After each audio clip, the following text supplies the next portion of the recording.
What's going on YouTube? It's your boy Brawling John with another episode of How to Play, and Regulation F is officially here. We are only about 1 week away from the in-game ladder. There is already ladder on Showdown. Regulation F is live. There are a lot of Regulation F tours that are going on right now. Shout out to Nino Pokebros, who's been putting on a lot of Regulation F tours for us to get our practice in. So yeah, this is a really exciting time to be a VGC player, and this team is so awesome, and I'm excited to bring it to you guys because there is a lot of hype. A lot of people are so excited for all of these new Pokemon. Raging Bolt, Gouging Fire, some of these new Pokemon. Archaludon is getting a lot of hype on Twitter with the Assault Vest and all that good stuff. But I am here to tell you guys that Iron Crown is being overlooked and underestimated. And I know why people are overlooking. I just don't understand how people don't see the vision and the counterplay. So let's get right into what makes Iron Crown absolutely amazing in Regulation F.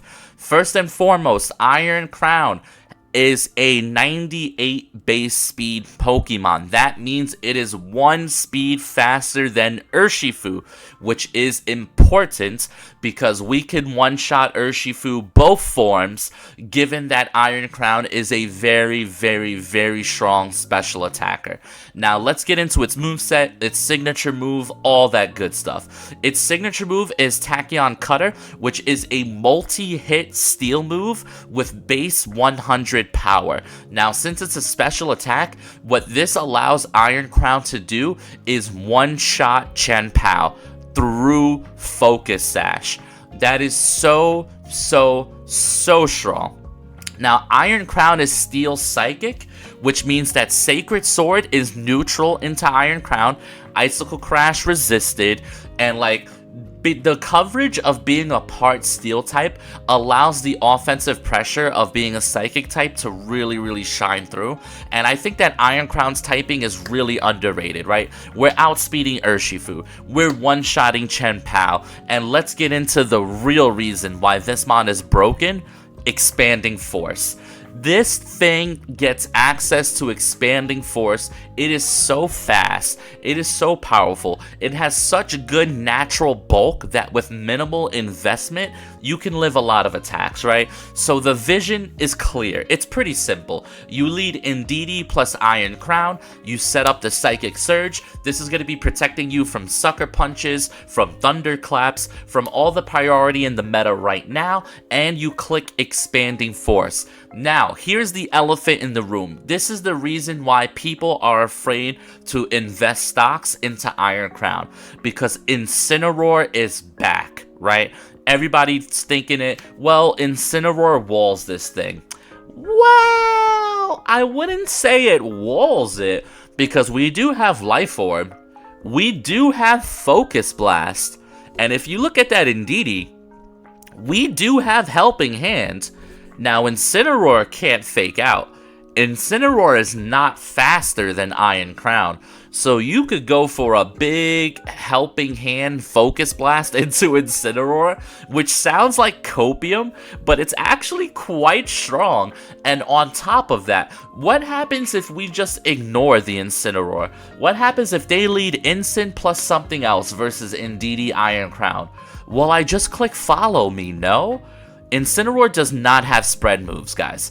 And if I can get single target Expanding Forces into the partner Pokemon, while Indeedee just follows me away all the Incineroar moves, well, eventually the Indeedee is going to go down. And then what do I have in the back?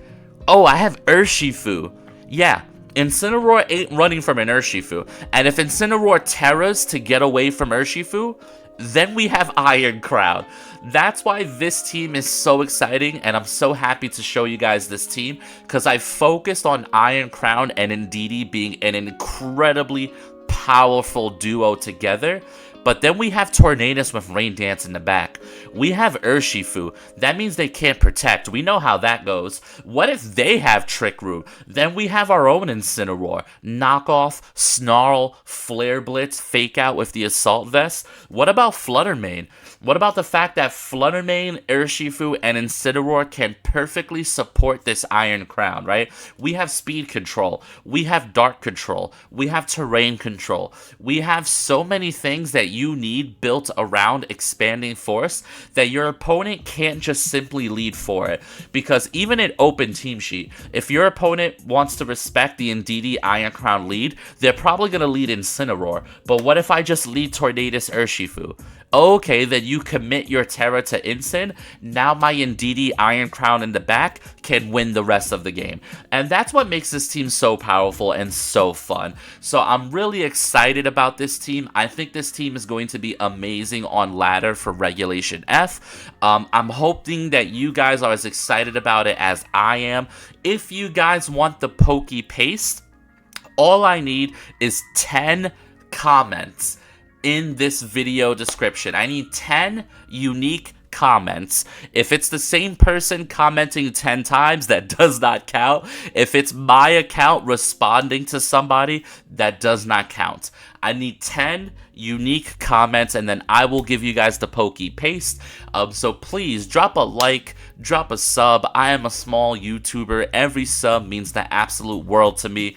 I'm trying to bring you guys weekly content. Regulation F coverage is going to be awesome. So I'm really excited about this team, guys. I'm excited for you guys to see these games, because when I tell you, these games that I recorded with Iron Crown, it's like, if you don't believe me, if you think this is copium, watch these matchups. But for now, guys, thank you guys for clicking the video. I hope you guys enjoy the video. Comment below which Regulation F/Indigo Disc Pokemon you are the most excited about. Thank you guys for watching. Enjoy the videos. Yeah. Alrighty, here we go. And my opponent has an interesting team because they do have access to Trick Room, it looks like. They also have access to King Gambit as a dark type, which is pretty good for them. They don't have any necessarily answers to Fake Out here, so I'm almost wondering if I should just lead Incin and then kind of switch in the Indeedee if I think I need it. Because Fake Out on Incin is probably going to be really good here. I'm trying to think of how they deny Fake Out.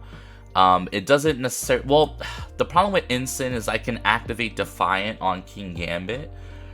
So I guess that is an issue. Although Urshifu is probably pretty good here as well, but they could lead a Moongus. But then I could switch in Expanding Force, hope for the best. Actually, I think I'm just going to go Crown Indeedee here as the lead. Then in the back, I'm probably going to want Fluttermane for sure. And then the question is do I want Torn or Urshifu, given their team? I think Urshifu is just fine, assuming that we do go ahead and deny Trick Room here. But it also kind of depends, because their team, you know, it's relying on a Gade to set Trick Room. And I'm thinking something like Dazzling Gleam plus Expanding Force should honestly just be enough. But we'll see how it goes. They go for Gade Volcarona here. Gade Volcarona. Okay, so Psychic Surge is up, which means Expanding Force is up. This could just be like a Volcarona setup team, which would be really surprising. I'm gonna just Expanding Force here, the Gade. Now, it could be Wide Guard, which would be really bad, I think. They have some spread moves. They could go for like a bug type attack here. It could also be like, I'm just wondering what I do here. I think I just go for the Follow Me here, because if they set up Trick Room, Indeedee will actually be slower than both of their mons. So I actually don't think they're going for Trick Room, right? I think they're just gonna go for some setup here, but you know what? If they don't know about this Expanding Force here, which a lot of people don't, I'm expecting this to do like crazy Monka damage. So I don't think Wide Guard came out. Let's see. Nope, no Wide Guard. So this is just a big Expanding Force here. Life Orb, Terra Psychic, and that's just gonna pick up a double knockout. It's just that easy. It's actually sometimes literally just that easy. It's a combination of your opponent either A, not knowing, or B, just kind of disrespecting the option of Terra Psychic, right? They might have assumed that Gade survives the hit, or whoever survives the hit. But, I mean, yeah, Iron Crown is really powerful, guys. Like, really, really, truly powerful Iron Crown is. They did not bring Incineroar here. I mean, Kinky G. So I just get to kind of go for a helping hand here now. And that's kind of just probably going to be GG. We'll see what they do, but that might be a 2-turn win. They do have Terra. It's possible if they have Terra Dark, things could get a little crazy. So the game's not over, but like I'm just so happy that immediately you guys get to see the power of Iron Crown. So he's going to go Terra Grounds, which means I'm probably going to eat a really, really, really strong ground move, assuming we don't pick up the knockout. But let's see here. Helping Hand into Iron Crown is going to go ahead and boost up the damage of Expanding Force. Alright, big whammage here. I'm expecting some knockouts. Let's see. Yeah, I mean, I pressed 2 buttons and the game is over. So yeah, guys, as you can see, Iron Crown, pretty good. Pretty good. And we had backup plans if they bring dark types. Like, that's what makes the team really fun, is that, like, if they have King Gambit, if they have Incineroar, we have some other options. We got the Focus Blast right there. But GG's to my opponent. Yeah. Alrighty, next game of the day. And this one's going to be a lot more difficult, I think. Because this one involves Trick Room. So my opponent's going to have some interesting options here. They do have their own Indeedee, which is always pretty powerful.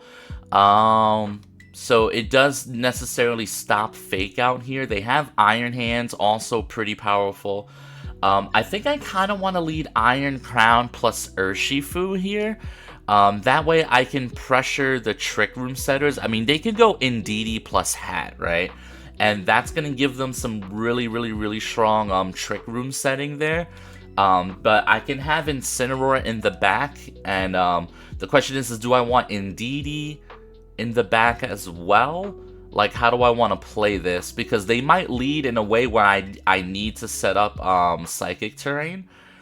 So this always feels so awkward because it's like leaving Flutter Mane always feels so weird.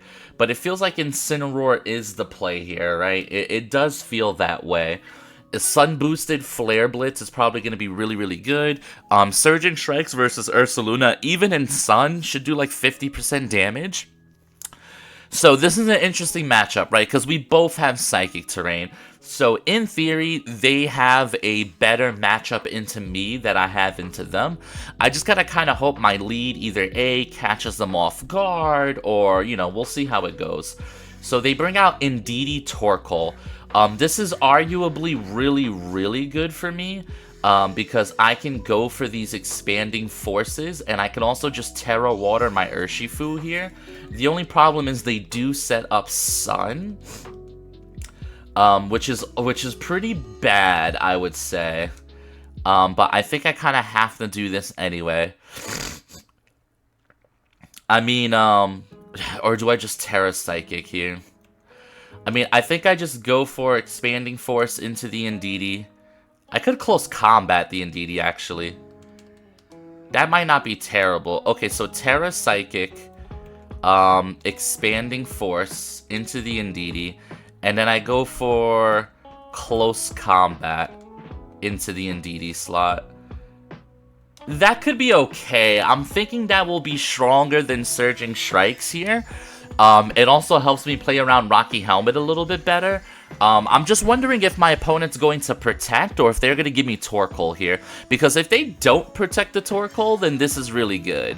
But let's see what they go for here. Oh, they just go follow me? Oh, nah, Torkoal is donezo. I got Expanding Force, buddy. Alright, big CC. That's going to do about half. I wonder if Expanding Force picks up the Indeedee here. If it does, that's kind of crazy. Alright, this is a big Expanding Force. Let's go. Okay, come on, pick up the Torkoal. Oh, so good. It's arguably even better that we did not pick up the Indeedee, right? Now, the Indeedee was +1 special defense and obviously resist, which is why it was able to hold on there. But that's just so good, right? Now, here's the thing. Hatterene isn't going to make this any more fun for me. Although, if they follow me, do I think Tachyon Cutter is enough for... I guess I'm gonna have to, right?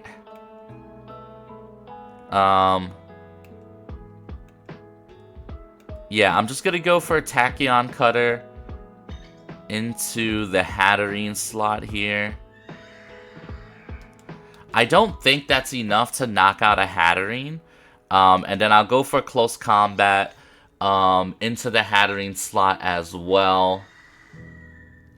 And that should be good here. I'm wondering if I should just Expanding Force here, right? But they're probably going to follow me again. Yeah, they have to follow me again. So, yeah. This was going to be the same result no matter what here. I do think going for the Steel move here is a little bit better. Close Combat's going to go ahead and knock out the Indeedee. So, here's the thing. My opponent is still going to get up Trick Room, is the thing, right?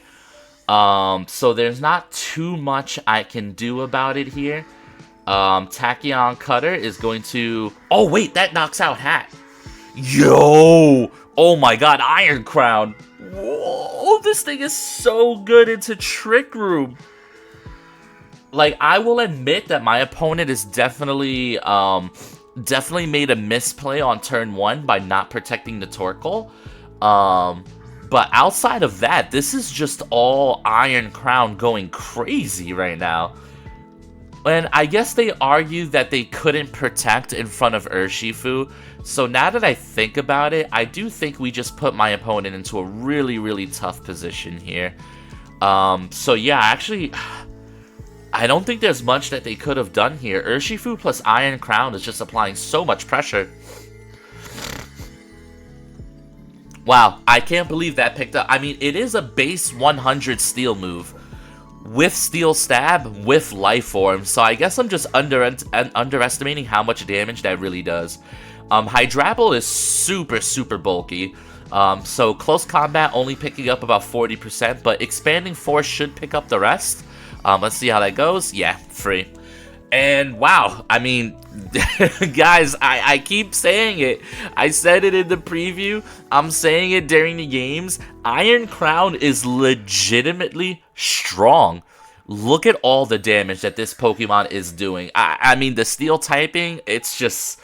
Listen, GG's to my opponent. Yeah. Alrighty, next game of the day, and my opponent is rocking Wolfie's team. Hello, Wolfie's team. How you doing? So yeah, this is the team that Wolfie used in the Regulation E format. I believe he used this team to top cut a major tour. It had like a really strong amount of players in that tour. So what we're going to do is we are going to just go for the Indeedee plus Iron Crown again. I know I haven't really been showing you guys the flexibility of my options, but truthfully speaking, this is just a really powerful core right now. The question is do I want like Tailwind in the back? I kind of think I do, depending on how fast that Komomo gets. We could go for like Torn Flutter Mane. Seems pretty good to me. Incineroar looks really good, actually, all jokes aside, but I think Torn Flutter Mane is pretty powerful. Although my Flutter is booster energy anyway, so you can argue I can just go Flutter Mane plus Urshifu, and that would be pretty good. But I think these two are okay. Yeah, I think Torn Flutter is fine here. I could definitely see myself being wrong, but I think it's fine. This person either wants to set up their Kommo-o, or they would like to set up their Snorlax. Either way, I should be forcing a Terra on turn 1 due to the lack of Dark types. Yeah, so here's the Kommo-o. The chances of Kommo-o being that fast are pretty low. Kommo should in fact be slower than my Iron Crown, and it's probably going to go for setup here. So I am 100% down to just go for Helping Hand, Terra Psychic, Expanding Force, right? I think this is, so here's the thing, Clefairy does have Friend Guard, so I do have to respect the fact that Friend Guard is going to reduce the damage of this move, but then Helping Hand kind of cancels out the Friend Guard, so unless my opponent Terras their Komao here, I think I am going to pick up the Komao. But let's see, they could have a Terra. I mean, I know this thing sometimes is like Terra Steel is pretty popular, but they did not go for Terra, right? So they might have just went for Follow Me here. No, they didn't even go for Follow Me, so this is just going to be massive damage, Expanding Force. Should pick up a double knockout. Yeah, I mean... Oh my god, and that's gonna be pretty much it, man. This team is not built to win 2v4. I'm very likely to have speed control. I have terrain control. I have Follow Me. Like, this is just insanity what's kind of happening right now. Like, I don't think I've ever recorded so many games in a row where what I said in team preview just, like, happens. Like, the fact that this team performs so strongly, and the strategy is just so simple, but Indeedee makes it so hard to counter, right? So now here comes Landorus, who is a very fast and strong Pokemon. Who did they bring as well? Sinistcha. Okay, so Sinistcha does have access to spread moves here. I am going to go for a Follow Me, because sometimes Landorus has Scarf, and we really want to respect that option. So we're going to go Follow Me, Expanding Force here. They still have access to Terra. I'm expecting maybe the Sinistcha to survive the turn, but I'm not 100%. But I would assume this guy here is probably going to go for like a U-turn since it's super effective. Or maybe he just goes for Stomping Tantrum, but let's see. He could go for Rock Slide. Alright, so he did go for U-turn, which is expected. Rock Slide probably would have been their best play, because then they can play towards flinches, and honestly, that probably would have been a pretty good play. The only thing is and that's just a double knockout. It's just so, like, dude, Iron Crown, Life Orb, Terra Psychic, don't overthink it. This thing has like 98 base speed. This thing is faster than Urshifu. Just full send it. I don't even think you guys should have to think about it. I think it's pretty straightforward. Shout out to my opponent. He tried his best. GG's. Yeah. Alrighty, next game of the day, and my opponent is maybe quite literally a troll. He just has all three of the dragons, Fire, Ogerpom, Hydrapple, and the restricted legendary. I mean, we don't know that Terrapagus, or Terrapagus, however you say it, we don't know that it's not going to be legal in Regulation F, but it's just so funny that he has it here. I'm pretty sure it will be illegal in Regulation F, but I mean, I suppose that's okay. He does have Triple Dragon here, which is pretty funny. I mean, we're going to go Iron Crown and Indeedee here. I am going to go with Fluttermane in the back for sure, because Fluttermane is just really good here. And Fluttermane outspeeds everything, so I don't really necessarily think I need any speed control. So I can probably leave Tornadus at home, and I can probably just bring Incineroar here, right? Urshifu is, like, pretty decent, but I think bringing Incineroar is really good, because I can intimidate the Gouging Fire. And that Pokemon, actually, I think Gouging Fire is going to be legitimately strong in Regulation F. But this is a nice little fun little bonus match. Let's see if he brings the Terrapagus. I'm interested to see how Iron Crown does versus it. The funny part is Iron Crown does have access to Steel typing, which means it should resist all those moves. So he goes ahead and he leads Raging Bolt, which is always a little bit scary. The good thing is we do have access to Psychic Terrain, so that we can stop the Thunderclap. So I'm gonna go ahead and hit Follow Me on Indeedee. Then I'm going to Terra Psychic Expanding Force because he does not have any switch-ins. And yeah, we're just gonna hope for either a double knockout or at least a singular knockout and a lot of damage into Raging Bolt. Because I know people are going to be putting a lot of special defense EV into Raging Bolt, or maybe even going for Assault Vest, Calm Mind. So let's see how this turn goes here, right? Alright, Raging Bolt and this guy. So Ivy Cudgel, just don't crit, and I should live. Oh, wow, I lived even through a crit. That's crazy. So Iron Crown is faster than Raging Bolt, which I was obviously hopeful for here. And that's just a double knockout. Oh, man, you gotta chill. Iron Crown needs to actually, literally chill out, dude. This is so crazy, man. Expanding Force is so insane. It's so crazy. And, like, I'm so ready for people to just have, like, Rillaboom and all these other answers. And it's like, even if they do, I just have counterplay. You know what I mean? Like, I have the Tornadus, and I have Incineroar for Rillaboom. I have Focus Blast for Incin. Like, there's so many things that I have. So let's see. I mean, this guy is such a troll. Tell me that's Walking Wake in the back. It is. So this does count as a Regulation F match. That's the most troll thing about it. So I will Helping Hand the Iron Crown, who should be the fastest thing on the field right now. And we're just going to go for another expanding... Hey, he just gave up. Okay. Shout out to my opponent. GG's. Yeah. Alrighty, gamers, I hope you guys enjoyed. That was a freaking awesome recording session. Iron Crown went absolutely insane. If I'm not mistaken, I have to think about it. I think Iron Crown picked up every single KO this video. I think Urshifu has 1, and then Iron Crown literally has 15 knockouts in this video. 15! Yeah, that's insane. So guys, I hope you guys enjoyed. The rental code is on the screen. If you guys want the Poke Paste, I need to see 10 comments in the video description down below. Thank you guys so much for watching. Please sub to the channel. I'd appreciate all that good stuff. Thank you guys so much once again. This team is awesome. You guys are awesome. Try out the rental. Stay brawlic as always. Yeah.